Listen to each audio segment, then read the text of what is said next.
जातिवाद का बहुत बोलबाला था। लोग दिन में निकल नहीं सकते थे, पढ़ाई के क्षेत्र में पढ़ाई नहीं कर सकते थे। अभी हमारे पूर्व प्रवक्ता पुष्पा साहब जी ने कहा कि सदगुरु कबीर साहब को पढ़ने की जब उनकी इच्छा हुई, सारे बच्चे को आज हम सब देखते हैं अपने घरों में जो बच्चे हैं, घर में अगर 4 बच्चे हैं, बच्चे अगर 3 बच्चे स्कूल जा रहे हो तो छोटा बच्चा भी जाना चाहता है। आप सबका अनुभव है। वह छोटा बच्चा भी अपने से पेन कापी ले लेता है और बैग ले लेता है, वो भी चलने की तैयारी करता है। क्यों करता है? देख करके। तो वैसे ही कबीर साहब भी लोगों को पढ़ते देखकर उनके मन में भी जिज्ञासा होती थी, वो भी जाने की जिद करते थे। लेकिन एक दुल्हा के घर में पले बढ़े, शिक्षा की कोई गुंजाइश नहीं थी। उनके आग्रह से उनके पिता ने मौलवी के पास ले गए। मौलवी ने क्या कहा, यदि दुल्हा के बच्चे पढ़ने लगे तो कपड़ा कौन बुनेगा। लेकिन आज बच्चों के लिए माता पिता अपने घर द्वार सब कुछ बेच करके कहाँ चले जाते हैं? शहर में चले जाते हैं उनके लाइफ बनाने के लिए। लेकिन बच्चे मोबाइल से कितना बिगड़ते जा रहे हैं। मोबाइल में ऐसे पागल हो गए हैं जिनकी सीमा नहीं है। घर में 4 बच्चे हैं, बुजुर्ग हैं, लेकिन एक दूसरे का ख्याल नहीं करते हैं। क्यों? क्योंकि मोबाइल है। मोबाइल है तो सारी दुनिया है, चाहे उनके माता पिता भाई बंधु कोई रहे या ना रहे, बस हाथ में क्या होना चाहिए? मोबाइल होना चाहिए। मोबाइल है तो वो पूरे दिन बिता देंगे, और मोबाइल नहीं है तो पूरे परिवार होते हुए भी उनके सामने कुछ भी नहीं है। तो क्या बन गया है? हमारी दुनिया बन गई है मोबाइल। तो हम मोबाइल से थोड़ा दूर रहें। मोबाइल में देखें, संत महापुरुषों का विचार आता है, उनको भी देखें। सदगुरु कबीर साहब के लिए कहा जाता है कि कबीर साहेब कमल फूल में आए और कमल फूल में जन्म लिए और कमल फूल हो गए। जब इस दुनिया से गए तो कमल फूल हो गए। बिना कमल फूल के कौन आया है यहाँ पर? हर प्राणी बिना फूल के नहीं आता है। प्राणी तो प्राणी है, जड़ वस्तु में भी आप लोग देखे होंगे ऐसा ऐसा फल है जो बिना फूल के फल नहीं आता है। आता है? आम अमरूद है, देखते हैं आम अमरूद में पहले फल आता है कि फूल आता है? फूल आता है।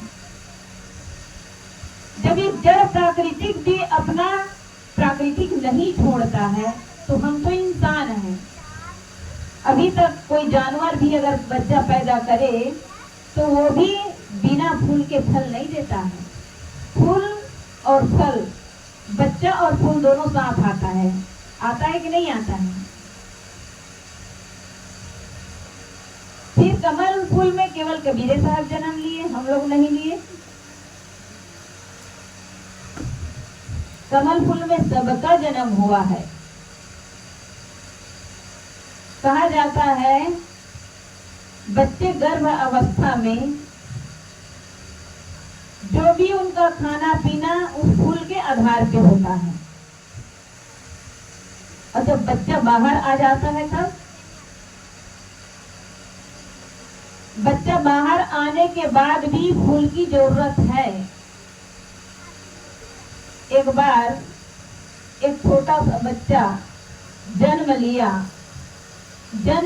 तो उसे देखकर सारे माताएं घबरा गई कि यह बच्चा इस दुनिया में नहीं है। यह बच्चा दुनिया में नहीं है क्योंकि उसमें सांसें ही नहीं चल रही थी। वैद्य को बुलाया।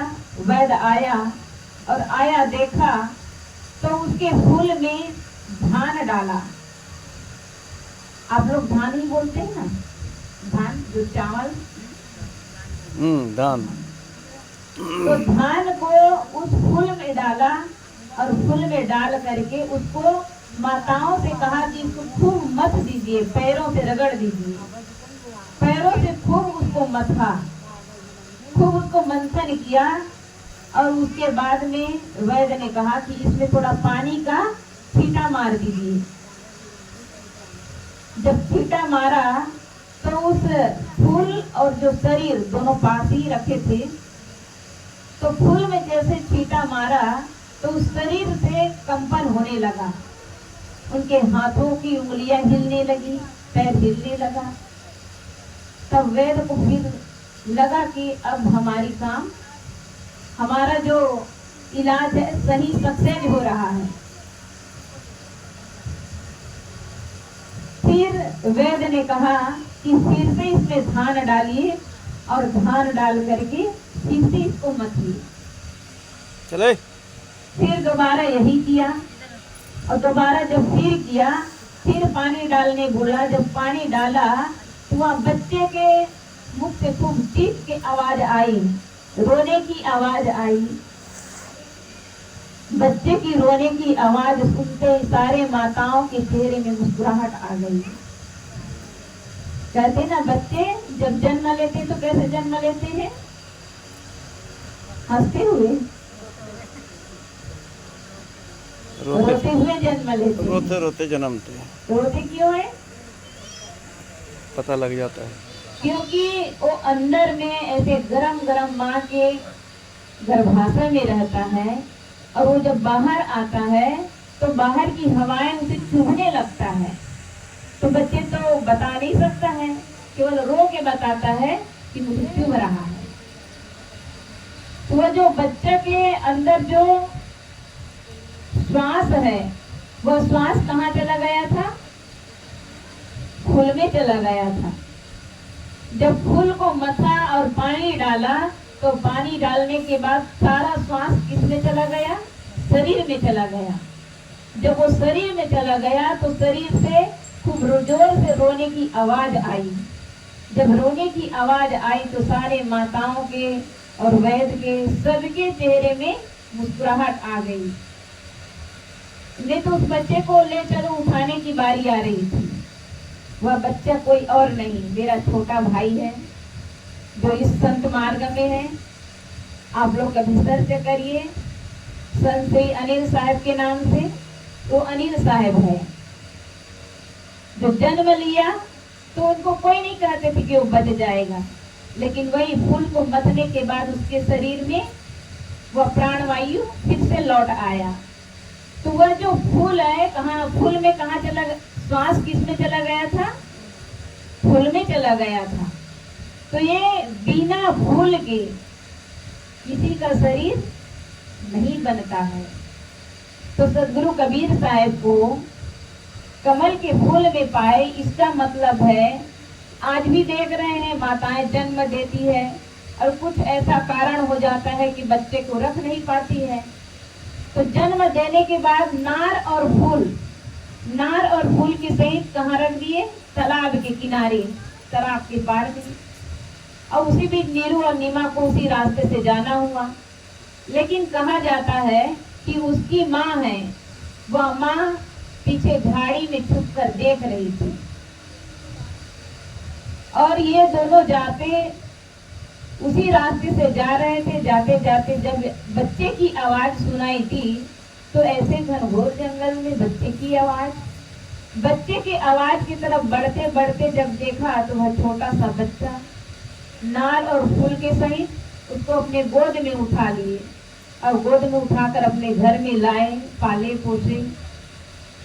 तो वह जो सदगुरु कबीर साहिब ऐसे महान पुरुष हुए जिनको हिंदू और मुस्लिम सारे उसे अपना गुरु रूप स्वीकार किए।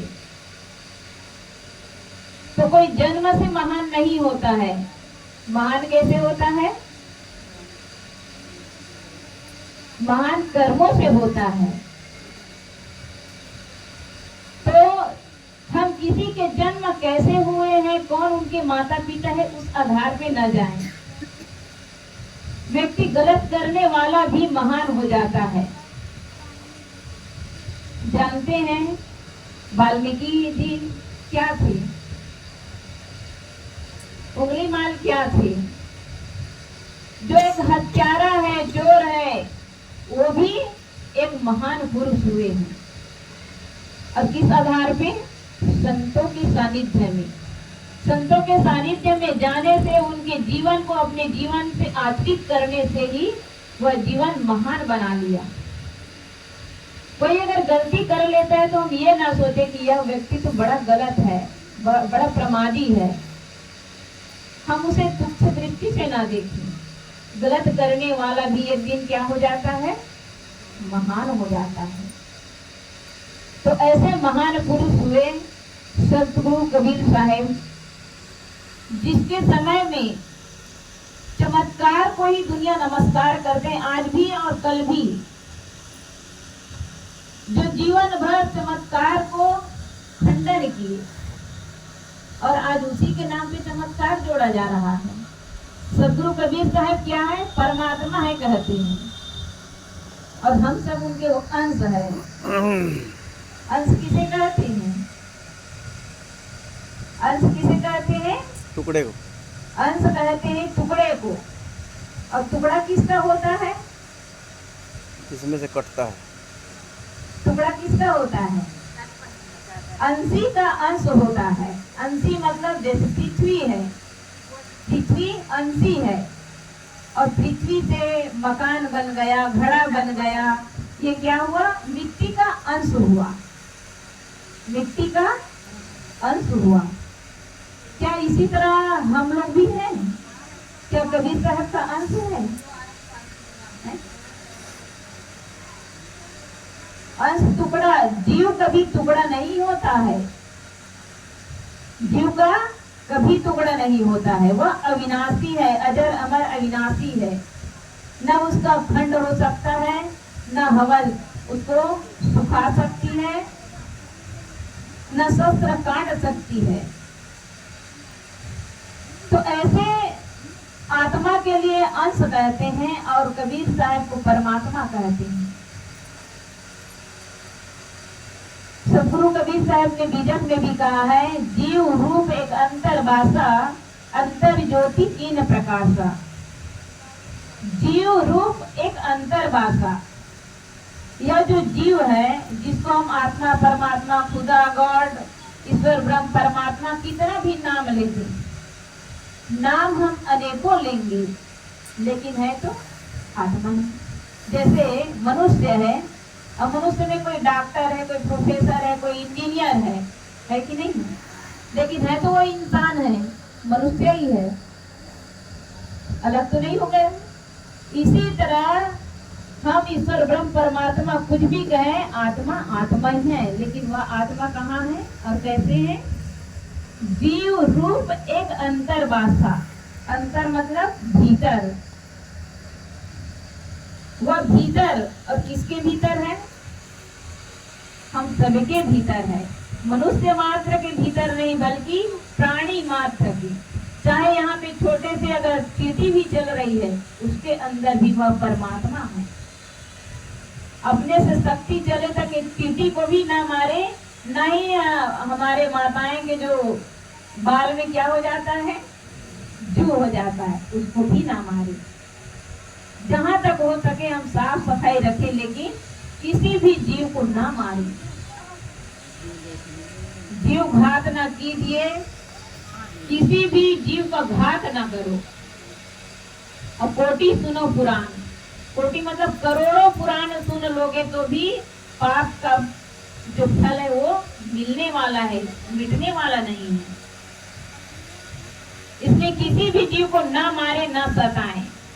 कबीर साहब के जमाने में कितना लोगों को मार काट कितना नहीं करते थे। कबीर साहब को कितना नहीं सताए, लेकिन वो कभी डरते नहीं थे।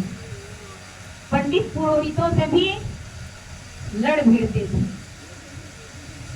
तो ऐसे सदगुरु कबीर साहब हम सबको हर चीज का ज्ञान सिखाए। कहीं भ्रम भूत मान्यता कुछ भी नहीं है।